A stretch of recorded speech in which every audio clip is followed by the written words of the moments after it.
हिमाचल प्रदेश के विश्वसनीय jeweller Bhushan jewellers Solan. बंद करो, सरकारी गुंडे नहीं चलेंगे, निष्कासन को रद्द करना पड़ेगा, निष्कासन को रद्द करना पड़ेगा। मुख्यमंत्री जयराम ठाकुर ने विपक्ष के विधायकों के निलंबन को नियमों के तहत बताया है।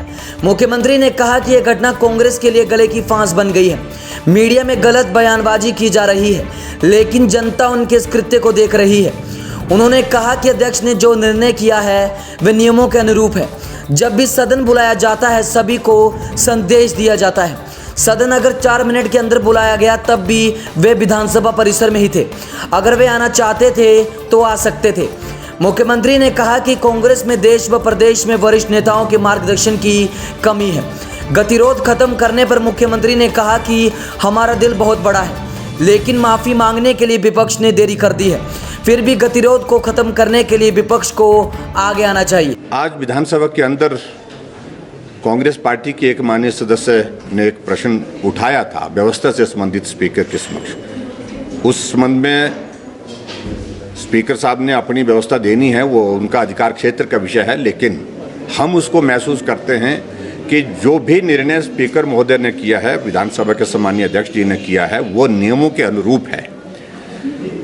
सभी सदस्यों को विधानसभा के ई विधानसभा हमारी है और उसमें जब भी हाउस समन किया जाता है तब भी संदेश जाता है, मैसेज आता है, मेल जाता है, मैसेज आता है, तो वो मैसेज उनको गया है। इसी कैंपस के अंदर वो उपस्थित थे, इसी कैंपस के अंदर उनकी मीटिंग चल रही थी। विधानसभा की सीधी कार्यवाही उनके कक्ष तक भी होती है, विपक्ष के कमरे में भी होती है। अगर वो मैसेज जो है वो 4 मिनट पहले मिला तो भी वो 1 मिनट के अंदर विधानसभा के अंदर आकर के कार्यवाही में हिस्सा ले सकते थे, लेकिन मंशा ही नहीं थी।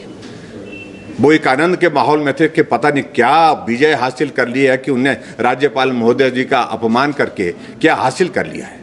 इसलिए जो भी कार्यवाही की गई है विधानसभा के सम्मानीय अध्यक्ष द्वारा वो नियमों के अनुरूप है, नियमों के अनुसार है, इसलिए उस पर कोई टिप्पणी करने की आवश्यकता नहीं। दूसरी बात, जब आईपीसी सेक्शन 124 का अगर वो जिक्र कर रहे हैं, ये कानून में व्यवस्था, हालांकि मैं कानून का छात्र नहीं रहा हूँ, लेकिन मुझे जो जानकारी मिली ये सेक्शन उसमें इसलिए अट्रैक्ट हुई क्योंकि राष्ट्रपति, उपराष्ट्रपति और महामहिम राज्यपाल महोदय जी के खिलाफ जिस प्रकार से व्यवहार किया उसमें ये सेक्शन ऑटोमेटिकली अट्रैक्ट होती थी। इसके आधार पर ये सेक्शन वहाँ पर लगी है। इसलिए कोई पक्ष नहीं है उनके पास अपना रखने के लिए, ऐसी स्थिति, मजबूत स्थिति है ही नहीं। और दूसरी बात ये भी मैं कहना चाहता हूँ कि कांग्रेस को मुझे लगता है कि वरिष्ठ नेतृत्व की मार्गदर्शन की बहुत बड़ी कमी महसूस हो रही है, जो उनको सही दिशा में मार्गदर्शन करे, सही सलाह दे सके, क्या करना उचित है, क्या करना उचित नहीं है। ये आज की तारीख में देश में भी कमी है और ये प्रदेश में भी इस कमी को हम महसूस कर रहे हैं। मैं तो ये कहूँगा, हमें तो अच्छा लगेगा विपक्ष जब सामने होता है तो चर्चा करने का आनंद आता है। अगर जब विपक्ष आना ही नहीं चाहता है तो उसमें हम बाध्य भी नहीं कर सकते हैं। लेकिन फिलहाल अभी तक इस सारी चीज़ को लेकर के ये गतिरोध कब तक रहेगा ये उनके व्यवहार पर निर्भर करता है, हमारे पर नहीं। उज्ज्वल हिमाचल के लिए शिमला से ब्यूरो।